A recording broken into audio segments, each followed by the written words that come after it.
जय हिंद, वंदे मातरम। दोस्तों, हम लेकर आ चुके हैं छत्तीसगढ़ विधानसभा चुनाव 2023 का सर्वे। आपको बता दें दोस्तों, छत्तीसगढ़ विधानसभा चुनाव इसी साल नवंबर दिसंबर में होने वाले हैं। इसी बीच हम लेकर आ चुके हैं सी वोटरों का सर्वे। देखना यही होगा दोस्तों कि सी वोटरों के माध्यम से कौन सी पार्टी को बढ़त मिल रही और कौन सी पार्टी की लुटिया डूबती दिखाई दे रही छत्तीसगढ़ विधानसभा में। दोस्तों, आपको बता दें छत्तीसगढ़ में कांग्रेस की सरकार है और जिनके मुख्यमंत्री भूपेश बघेल है। दोस्तों, छत्तीसगढ़ में कुल विधानसभा की 90 सीटें 90 सीटें में से अगर किसी भी पार्टी को सरकार बनानी है तो उस पार्टी को 46 सीट जीतनी होगा, तो उस पार्टी की छत्तीसगढ़ विधानसभा में सरकार बन जाएगा। छत्तीसगढ़ में आपको बता दें दोस्तों, छत्तीसगढ़ में जितने भी चुनाव हुए हैं उनमें बीजेपी और कांग्रेस की मुख्य रूप से टक्कर होती है। देखना यही होगा क्या इस बार कोई नई पार्टी टक्कर दे सकती है, क्या इस बार फिर से कांग्रेस अपनी सरकार बनाएगी या फिर भाजपा मारेगा बाजी इस बार। तो दोस्तों, अगर आप चैनल पर नए और पहली बार चैनल देख रहे हो, चैनल को सब्सक्राइब जरूर कर लेना और वीडियो अच्छी लगे तो वीडियो को लाइक कर देना और अपनी कमेंट करके अपनी ओपिनियन राय जरूर देना कौन सी पार्टी छत्तीसगढ़ में जीत रही है। तो दोस्तों, सबसे पहले हम बात कर लेते हैं छत्तीसगढ़ के रायगढ़ की।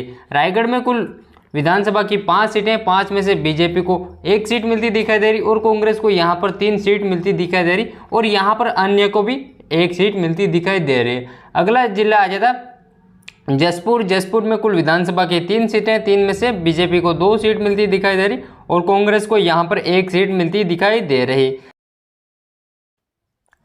अगला जिला आ जाता सरगुजा। सरगुजा में कुल विधानसभा की 3 सीटें, 3 में से यहाँ पर बीजेपी को 1 भी सीट नहीं मिलती दिखाई दे रही और कांग्रेस को यहाँ पर 3 में से 3 सीट मिलती दिखाई दे रही, क्योंकि दोस्तों ये कांग्रेस के उप मुख्यमंत्री का गढ़ माना जाता है। अगला जिला आ जाता बलरामपुर। यहाँ पर कुल विधानसभा की 3 सीटें, 3 में से बीजेपी को 1 सीट मिलती दिखाई दे रही और कांग्रेस को यहाँ पर 2 सीट मिलती दिखाई दे रही है। अगला जिला आ जाता कोरिया। कोरिया में कुल विधानसभा की 3 सीटें, 3 में से बीजेपी को 1 सीट मिलती दिखाई दे रही और कांग्रेस को यहाँ पर 2 सीट मिलती दिखाई दे रही। अगला जिला आ जाता सूरजपुर। यहाँ पर कुल विधानसभा की 2 सीटें, 2 में से 1 बीजेपी को मिलती दिखाई दे रही और 1 कांग्रेस को मिलती दिखाई दे रही। अगला जिला आ जाता सुकमा। सुकमा में मात्र 1 विधानसभा सीट है, यहाँ पर बीजेपी को 1 भी सीट नहीं मिल रही और कांग्रेस को यहाँ पर 1 में से 1 सीट मिलती दिखाई दे रही। अगला जिला आ जाता बीजापुर। बीजापुर में मात्र 1 सीट है, 1 में से बीजेपी को यहाँ पर 1 भी सीट नहीं मिल रही और कांग्रेस को 1 सीट मिलती दिखाई दे रही। अगला जिला आ जाता दंतेवाड़ा। दंतेवाड़ा में कुल विधानसभा की 1 सीट है, 1 में से 1 बीजेपी के खाते में जाती दिखाई दे रही और यहाँ पर कांग्रेस को 1 भी सीट नहीं मिल रही। अगला जिला आ जाता बस्तर जगलपुर। यहाँ पर कुल विधानसभा की 3 सीटें, 3 में से बीजेपी को 1 सीट मिलती दिखाई दे रही और कांग्रेस को यहाँ पर 2 सीट मिलती दिखाई दे रही। अगला जिला आ जाता नारायणपुर। नारायणपुर में मात्र 1 विधानसभा सीट है, यहाँ पर बीजेपी को 1 सीट मिलती दिखाई दे रही और कांग्रेस को यहाँ पर 1 भी सीट नहीं मिल रही। अगला जिला आ जाता कोंडागांव। कोंडागांव में कुल विधानसभा की 2 सीटें, 2 में से बीजेपी को 1 भी सीट नहीं मिल रही और कांग्रेस को 1 में से 1 सीट मिलती दिखाई दे रही और अन्य दल को यहाँ पर 1 सीट मिलती दिखाई दे रही। अगला जिला आ जाता है कांकेर। कांकेर में कुल विधानसभा की 3 सीटें, 3 में से बीजेपी को 1 सीट मिलती दिखाई दे रही और कांग्रेस को 2 सीट मिलती दिखाई दे रही। अगला जिला आ जाता है राजनांदगांव। यहाँ पर कुल विधानसभा की 6 सीटें, 6 में से 5 बीजेपी को मिलती दिखाई दे रही और 1 मात्र कांग्रेस को मिलती दिखाई दे रही। अगला जिला आ जाता है कबीरधाम। कबीरधाम में कुल 2 विधानसभा सीटें, 2 में से यहाँ पर बीजेपी को 1 भी सीट नहीं मिलती दिखाई दे रही और कांग्रेस को 2 में से 2 सीट मिलती दिखाई दे रही।